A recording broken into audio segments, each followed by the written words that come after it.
Okay, hello and welcome everyone. Welcome to JFD Brokers Traders Tea Time with me, Darius Anucauskas. Today's the 4th of March to 2019, so welcome everyone. Welcome to this Monday's Traders Tea Time with me. Yep, where we're gonna have a look at quick look at the markets, what's happening with them right now, basically the usual stuff. But before we do that, let's quickly have a read through our risk disclaimer. So, the content we produce does not constitute investment advice or investment recommendation, should not be considered as such, and does not in any way constitute an invitation to acquire any financial instrument or product. As always, a few seconds for you guys to read the rest and we can continue.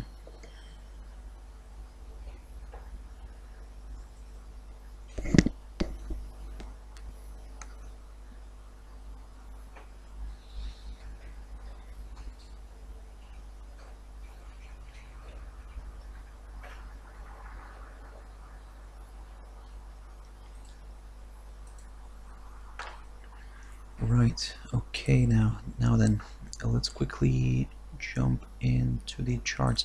Now the first one I want to touch on here is the CAC40. So fringe index continues to grind higher, and today trading already above its R2, which was around the 5,295 level. It's already above the 5,300 and currently kind of stuck here between the R2 and the R3, also known as a sweet spot sometimes. So yep, for now let's see, of course, if it has got the steam to travel further up here to test the R3, which is around the 5,320 level. Now don't forget that slightly above that we do have a very good area of potential resistance near the 5,328 zone. And just to kind of remind you what that level was here in the past, it was marked by the highs of the 9th of October last year. So very good potential area of resistance. You can see this is where the from where the price kind of from where the index sold off on in October. So that's why, guys, this is going to be that level that we're going to be keeping a close eye on. Of course, not to mention, of course, of this rising channel formation as well that the index continues to trade in. Certainly this level right here, this resistance area at around 5,328, also is around the upper bound of this rising channel formation. So that's why this becomes a very attractive area, potential area, of course, for the index to travel to. And if we do see something like that, if we do see a move towards that area, this area, then well, we'll just have to keep a close eye on it, because if it struggles to travel further up here, we might see maybe the bears stepping in here and driving this one a little bit lower. For now that's the case. I mean, it seems to be more bullish than bearish. In terms of the downside, if this suddenly, let's say, decides to reverse back down and travels below the 5,285 level around here, which was marked by the high of the 1st of March, so basically last Friday's highs. If it decides to travel below this, then this is where we're going to become a little bit more cautious, because we could see maybe a further slide, but a break below the 5,265 level, only about 20 points lower, could send this index further down here. Now don't get me wrong, we do have a bunch of good areas of support here, so to be honest, that's why we're going to move just step by step, slowly. So that's why, guys, initially keep your eyes on the 5,285 level, and that's in terms of the downside, of course, because a further decline, yep, could force the index to retest this 5,265, and of course, if that doesn't hold, then yep, further declines are possible. But again, keep your eyes on this 5,240 level. You can see that previously, or should say last week, it acted as a good area of resistance between the 25th of February and the 28th of February. So a very good area of resistance that could now take the role of support, but only in the scenario if we're going to see this basically, if we're going to see a drop below the 5,285 level initially, and then of course, like I said, we'll take it from there and just move slowly lower, just to kind of let you know that also this 5,240 level is currently of course coinciding with the 21 EMA, but if you can just imagine, if this is not gonna hold, or this is basically gonna fail to withhold the bears, then yep, further declines potentially towards this lower bound of the rising channel could be possible. But then again, for now, that's not the case. The scenario is more towards the upside, and let's see if this index manages to reach the 5,328 level that I was talking about earlier. Jumping into platinum now.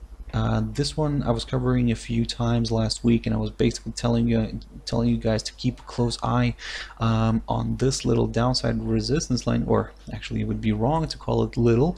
If we look at the daily chart, this is what I'm talking about, basically this downside resistance line that has been running here for quite a while, and to be more precise, from the highs of August 2011. So you can see how well that this downside resistance line held the price from pushing higher, and from there we saw a reversal. And basically, if we jump back into the 4-hour chart quickly, I was telling you guys to keep a close eye on this short-term upside support line. We managed to break it to the downside, but what I was kind of referring to more was the 860 level. So a break below that, then I was saying that it could open the path towards lower levels.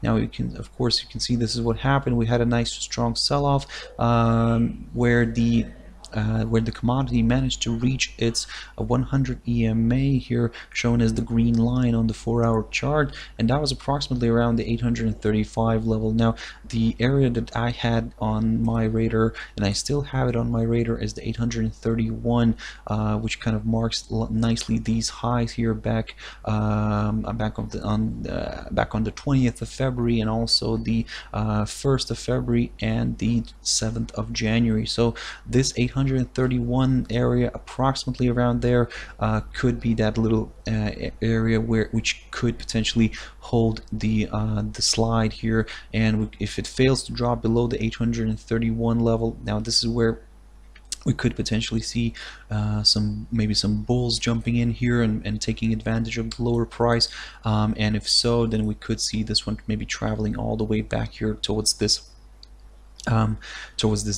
long-term downside resistance line that I was talking about. So for now, certainly the momentum is more to the downside still, but we're going to be keeping a close eye around this 831 level, because you can see that previously it acted as a very good area of resistance. Now it could take the role of a very good potential support level. So but again, for now, guys, be very cautious still. If this decides not to travel towards this 831 level and decides to reverse earlier, well, again, 850 level, that's what we're going to be keeping a close eye on. A push above that, of course, then we'll target the 860 and above. But for now it seems to be still more bearish than bullish from the short-term perspective, of course, guys. That's why we're going to keep a close eye on this 831 level, and you probably can just guess now correctly, if this gets broken, if the 831 level gets broken, then yep, we will target slightly lower areas. The last probably chance for the bulls kind of to pick up here could be around this 825 level, which would probably coincide here with the 200 EMA shown as the black line. So that's why this could be that kind of last chance for the bulls kind of to recover, or try to recover this commodity and push it higher.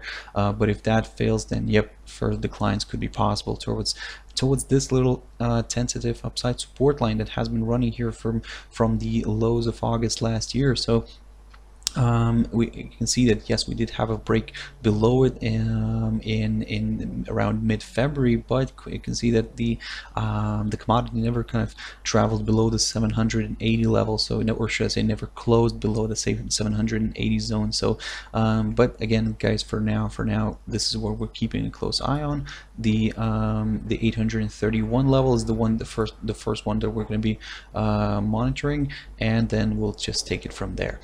Jumping Jumping into a few pairs now. So the Aussie CHF. Now you don't probably look at this one very often, but some still quite interesting developments here. So you can see that this nice little range that the pair is kind of stuck in, and that's approximately between the 0.7070 on the downside and the 0.7185 level on the upside. So from the short-term perspective, now if this decides to travel lower and breaks below the 0.7070 level, now keep your eyes on the 0.7040 level, so only 30 pips lower, which marks the low of the 24th of January. Now this is where it could become interesting for the bears, because if we see a drop below the 0.7070 level, certainly this increases the chances of seeing a further slide towards this level that I just mentioned, the 0.7240. But if that fails to withhold, then yep, further declines could be possible. And the level that we're going to be keeping a close eye on then is going to be around the 0.6975 level, so basically below the psychological 0.70 level. So excuse me guys, that's why for now stay cautious. This is a very interesting pair. You can see that it's currently kind of ranging even within a smaller range, and of course this is where we're going to keep an eye on.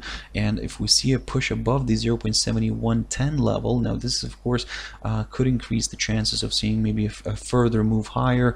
Of course we will then target maybe the upper bound of this little range that we've got, but of course for now we're just going to stay put here and continue observing these potential key breakout points. So on the downside is the 0.7070 and on the upside is the 0.7110 level, so keep your eyes on that one, guys. Jumping into NZDUSD now. New Zealand dollar, initially this morning it wasn't performing that well, but you can see that kind of started picking up the pace. So now the New Zealand dollar is the best performer against the US dollar. And for today, of course, so overall this is what's happening on the NZD USD. So overall we're still above this upside support line, this kind of medium term upside support line taken from the lows of October last year, this line this right here.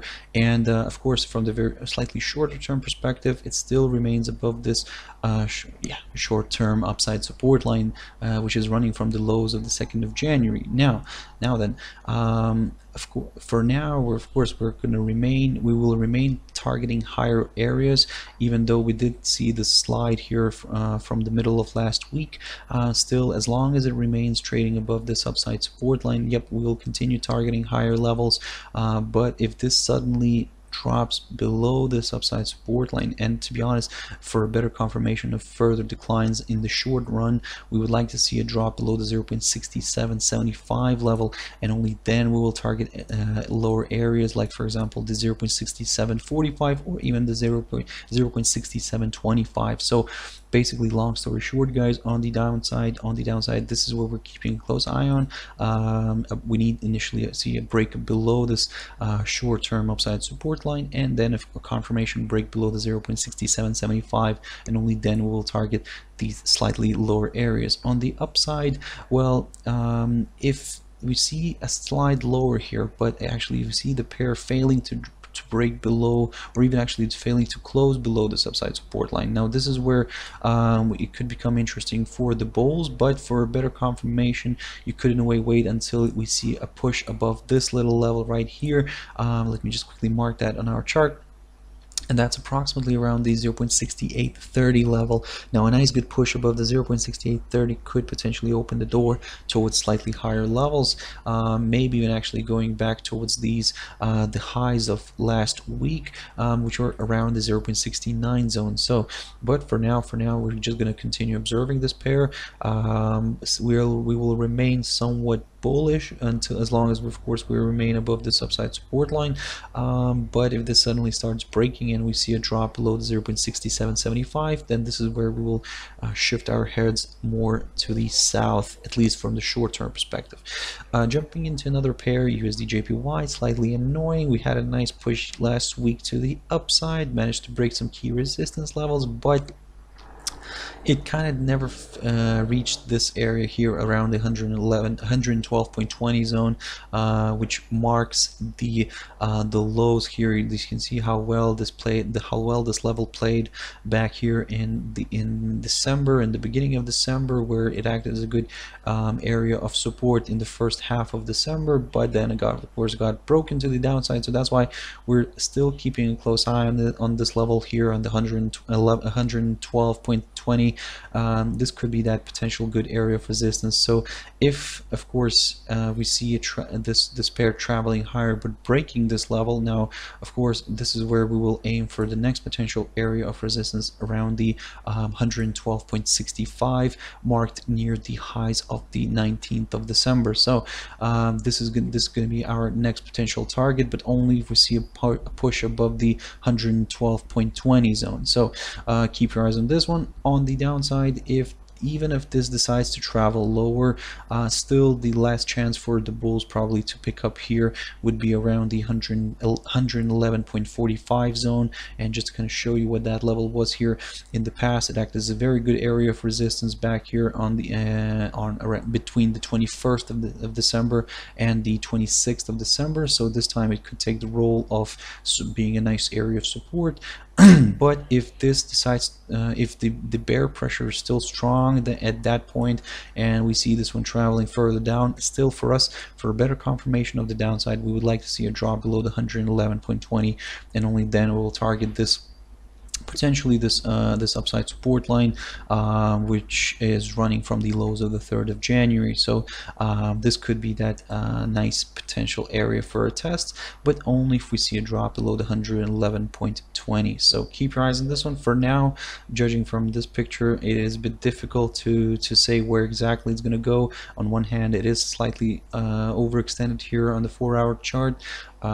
So we could see maybe a bit of a correction to the downside, but at the same time, we could potentially see that there is still some steam left in the bulls, and especially if we see a push above the 112.20, and then this is where we will target slightly higher areas like the 112.65, and then we'll just take it from there. But for now, like I said, keep your eyes on these key levels that I've just mentioned.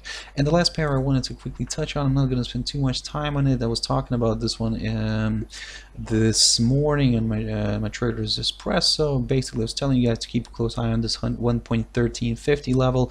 A drop below this could open the path towards lower levels like the 113.25, which could get touched, and which happened exactly. So you can see it broke below the S1 here, and traveled lower towards the S2, but never reached that. The S2 is around the 113.19 level, but you can see that the pair traveled lower and actually hit bang on exactly this 113.25 level, so basically from which it kind of reversed back to the upside. So for now, we still remain bearish on this pair, but now what we're going to do is, of course, keep a close eye on this 113.25. A drop below this could potentially lead towards further declines.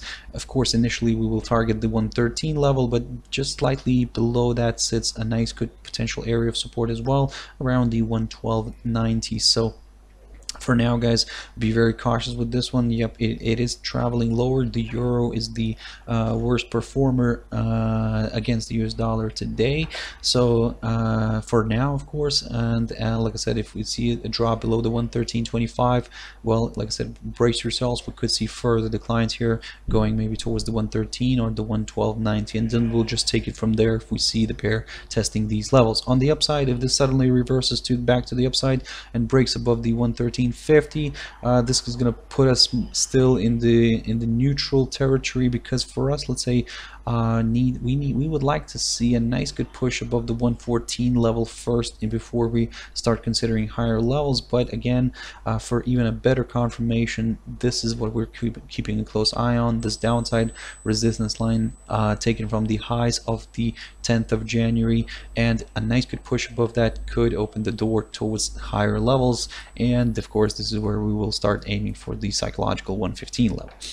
But for now, it's the the upside is slightly off the table, and we're keeping a close eye on this 113.25 level and just want to see what it wants to do with it today. Does it want to break below it and remain below it, or actually does it gonna continue hitting on it and then maybe potentially see a reversal? So that's why for now, guys, the 113.25 level, that's the level that we're keeping a close eye on for today. Okay guys, I hope you found it useful, and do apologize for running a little bit over my time, but thank you very much for staying behind. If you want to join me tomorrow morning at my Traders Espresso, and that's 7 o'clock GMT time. But for now, I hope you have a wonderful evening, and I'll see you tomorrow. Bye bye.